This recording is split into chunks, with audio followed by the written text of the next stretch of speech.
Oras natin mga kaibigan, alas 7:27 na ng umaga. At para po sa ating mga balita ngayong umaga, Bin, naglabas po kahapon ng post ang official Facebook page ng City Government of Zamboanga kung saan kanilang inilagay kung ano lang dapat yung presyo ng tatlong kilalang gasoline station dito sa syudad ng Zamboanga.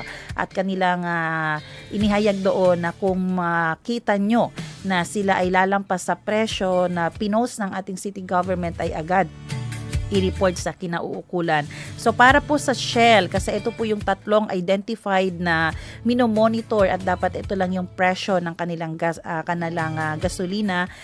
Para po sa Shell, ang diesel ay maglalaro sa 156.80 centavos, V-diesel 162.20 centavos, ang regular 106 pesos and 30 centavos at ang special ay 108.30 centavos. Sa Petron, ito po ang XCS 99.90 pesos, extra 97.90 centavos at diesel ay 153 pesos. So mamaya ay i-anunsyo pa natin kung ano naman ang dapat na presyo lamang sa gasolinahan ng Caltex. Pero sa pagkakataong po ito, gaya po ng ating nasabi kanina, ay makakapanayan po natin ang mismong City Legal Officer ng City Government of Zamboanga, Attorney Evangelina Doctolero, para sabi si Ketal el di ato na aktibidad ara, specialmente el payout kita sucede ara na 5 lugar aquí na syudad de Zamboanga. Welcome kita via phone,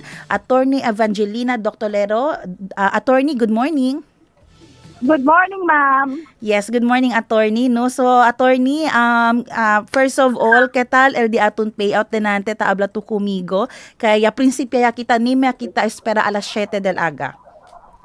Yes, we started earlier than earlier than scheduled because the schedule is supposed to be 7, but we started as early as 6:30. Bien temprano también yan dali aton mga payroll clerks fee. And right now, I am here at Baliwasan Central School. And yes, el common problema, di ba? Mga misspelled names, wrong date of birth.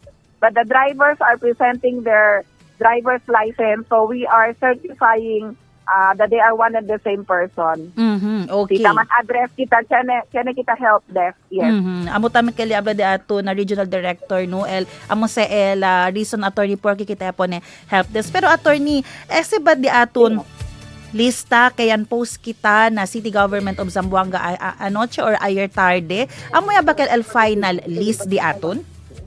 Yes, amo sa el final listing na pwede saka today from the DSWD L5000 fee. Kay may pwede kita mira attorney while monitoring manada kenta man comment porque di ila nombre nuay entra alya pero ya kabaman sila pa sa el requirements. Okay. El deadline for the submission was actually March 25. So yung legal guidelines ka naton 24 in the afternoon. And then deadline diretso alaman niya na. So with the 4,000 plus franchises, and then we have to gather the names of all the drivers. Yan encode gat sa uno-uno. Kaya we do not have the database for the drivers. The aton data lang kayo di aton el names ng mga operators. So, and bangayaman submit after March 25. Nuway sila na lista. So, only those who submitted March 23, 24, and 25, AMOL included. So, pakilala si attorney. Now, again, for those who failed to meet the deadline, el kosa kita yan offer man tamin ayuda ka naton, di ba? Ya pili kita ayuda na yaton mga congressional mga representative. So, si Congressman Perez and then si Congresswoman Chua. And the deadline was last week, supposedly, kay we were to submit last Monday, but we extended until April 6. So we already submitted it yesterday. Yapili kita tamen pabor si pwede man yan ayer gani. So we submitted more than 600. So aga kita, but we do not know yet when will the payment be done. Okay, kaya disir to attorney, kung nakelyos na pwede alkansa na due date kay biglaan tami niya susede, ya pidi kita ayuda na dos congresswoman and congressman di aton, kumbaga el pondo Yes, tabaya lang alya para dali también kanila. Yes. Mm-mm. See. Okay. So, kwando sila pwede sabi attorney si susedese kay ara kwan pa lamang kita yasin negotiation with our congressman and congresswoman. See, we will really coordinate with them. We submitted the list yesterday, but again, there are those who failed to submit again. Mhm. So of the I think 1,128 who failed to submit or whose names are not in the list with the DSWD, only 600 plus submitted their requirement. Mhm. Mhm. So, See.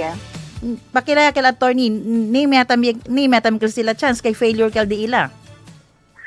Na sabi kita si Pakemodo si Chene pa ba el gobyerno funding for them. Mhm. So we really do not know what will happen.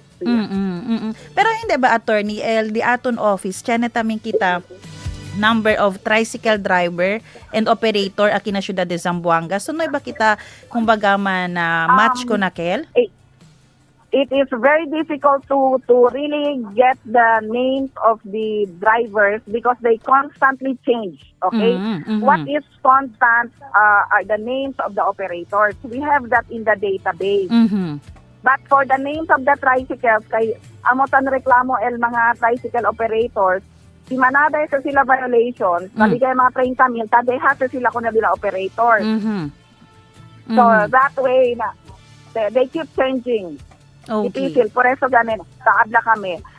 El culpa del driver, culpa también sa takeda del operator. That's why you have to choose.